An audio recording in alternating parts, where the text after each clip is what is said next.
अब हम संयोजन अभिक्रिया के बारे में पढ़ेंगे बच्चों। संयोजन अभिक्रिया क्या होती है उसके बारे में देखो। संयोजन अभिक्रिया, इस अभिक्रिया में दो या दो से अधिक अभिकारक मिलकर एक नया उत्पाद बनाते हैं, उस अभिक्रिया को हम संयोजन अभिक्रिया कहते हैं। देखो समझो पहले, भाई दो अभिकारक हैं, दोनों अभिकारक मिलकर एक नया उत्पाद बना रहे हैं, उसी को हम संयोजन अभिक्रिया कहते हैं। देखो example, calcium oxide plus H2O है, मतलब जल और कैल्शियम ऑक्साइड है, दोनों आपस में मिलकर एक कैल्शियम हाइड्रोक्साइड बना रहे हैं और उसमें निकल रहे हैं। कहते नहीं, दो दिल मिल रहे हैं छुप के, तो इसमें दो दिल मिलते हैं, कैल्शियम ऑक्साइड प्लस H2O का, दोनों दिल मिलके आपस में मिल जाते हैं और मिलकर कैल्शियम हाइड्रोक्साइड बनाते हैं, दोनों मिल जाते हैं और कैल्शियम हाइड्रोक्साइड बनाते हैं। ये रिएक्शन आपने बहुत बार देखी होगी, मेरे हिसाब से ये त्योहारों पे बहुत रिएक्शन होती है। जब मम्मी कहती हैं बेटे चूना ले आना, हम कहते हैं ठीक है ले आएंगे, हम 10 किलो चूना ले आए, और फिर उसमें मम्मी पानी डाल देती है, फिर उसमें से भाप सी निकलती है, धुआं सा, वो होती है उष्मा, कुछ समय तक निकलती रहती है, फिर ठंडी पड़ जाती है और ठंडी पड़कर कैल्शियम ऑक्साइड बना लेती है, और मम्मी फिर दीवारों पर वो कैल्शियम और हाइड्रोक्साइड को कर देती है। फिर 4 दिन बाद देखते हैं चमक आ जाती है दीवारों पर, कहते हैं अच्छा ये था, तो ये वाली वही उसमें होती है।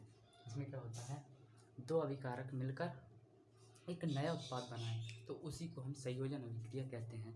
इसमें दो दिल मिलते हैं आपस में और एक नया अपने प्यार का, इंतकाम का तोहफा दे देते हैं, उसी को हम उत्पाद का नाम दे देते हैं।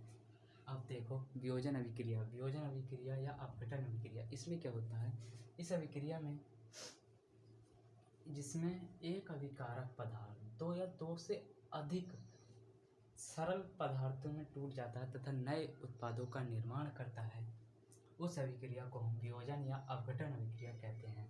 इसमें क्या होता है भाई, वियोजन अभिक्रिया अपघटन अभिक्रिया में इसमें जो होता है, हम एक पदार्थ लेंगे, उस पदार्थ को मान लो ज़मीन पर फेंक के मार दिया, तो ऐसे थोड़ी टूट जाएगा, ज़मीन पर फेंक के मार दिया लो साफ टूट गया, ऐसे नहीं, ठीक आपस में खुद ही केमिकली टूटता है, हमें पता भी नहीं लगेगा, लो साफ टूट के ये अलग हो जाएगा। देखो यहाँ समझो एक बात, एग्जाम्पल है, फेरस सल्फेट और हाइड्रोजन है, फेरस सल्फेट और हाइड्रोक्साइड है, मतलब फेरस सल्फेट और जल है, ये दोनों हैं, इनका एक संयुक्त परिवार है।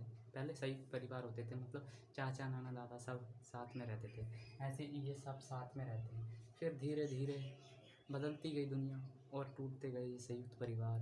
अब संयुक्त परिवार जो होते हैं कुल परिवार में ही रह गए हैं, अब इक्वली परिवार होते हैं।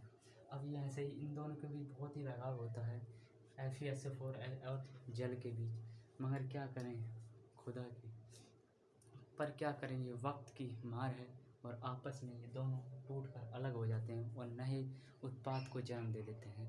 कहते हैं ना, जो तुम मुझको छोड़कर जाओगे बड़ा पछताओगे, तो FeSO4 को कौन छोड़ के चला जाता है, जल चला जाता है, ये भी अलग हो जाता है और ये भी, और दोनों अलग अलग नामों से जाने जाते हैं।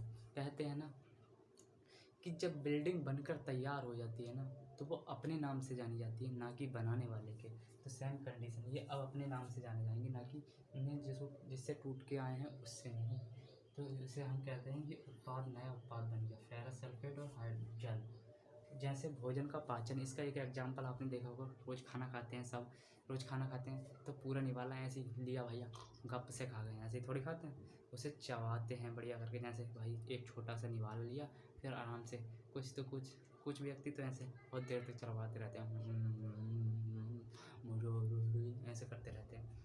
ज़्यादा देर तक चबाना भी नहीं चाहिए, ज़्यादा देर तक चबाने से अच्छे तरीके से चबा के फिर खाना चाहिए भोजन को उसमें, ताकि अच्छे से लार मिल जाए और भोजन का पाचन अच्छा हो जाए। उसी प्रकार जैसे भोजन का हम पूरा एक टुकड़ा लिया, मुंह में आराम से चबाएंगे, वो छोटे छोटे टुकड़ों में टूट जाता है, टुकड़ा तो एक था मगर टूट के छोटे छोटे टुकड़ों में, उसमें जितनी ऊर्जा थी वो हमारे शरीर को मिल जाती है और हम उस ऊर्जा को किसी कार्य में निवेश कर देते हैं।